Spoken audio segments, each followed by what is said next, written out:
ओडिशार authentic recipe साग मुग।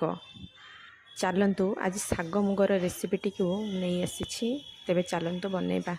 मु कोसला शाग 2 बिड़ा नहीं परिवार बोईतालु किसी नहीं सारू निश्चित भाव पकेबे सारू ता सहित गोटे बैगण काटी छोट छोट कर रखी मुग डाली 100 ग्राम मुझे 100 ग्राम मुग डाली को प्रथम भाजी नवा कढ़ारे मुग डाली टी भाजी हो गला खोलदेवा डाली आपण मैंने जी नहीं तार 3 डबल पानी देवे पानी टी फुटीगला आम से परिवा तक पकईदेवा पानी कम नेबेनी कहीं परिवा सीझिब ता सहित डाली सीझिब डाली जो धोईकी रखी थी आम पकईदेवा तापर स्वाद अनुसार लुण दे ओलटा पाल्टा करी सीझापी दबा।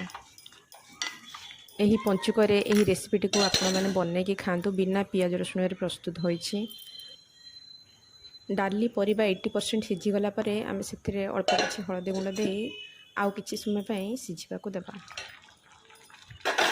एबे एथिरे चाउल बड़ी पकईदबा बा जहाँ को नाड़ी बड़ी बोली कहती या पकईले टिके सागर टेस्ट भल आसी थाए।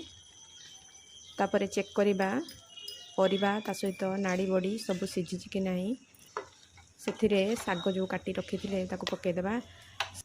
साग सीझा को बेसी समय लगे ना तेणु साग सीझीगला तापर आम एथिरे कढ़ारे अल्प किसी घी नवा घी जगह आपण मैंने रिफाइन तेल नहीं पारे कहीं ना ए पंचुक चलती से घी नहीं से अल्प किसी पंचफुटण देवा 2टा सुखिला लंका पकेबा अल्प किसी हेंगु दे आम जो परिबा ता सहित साग सीझे रखी थे पकईदेवा।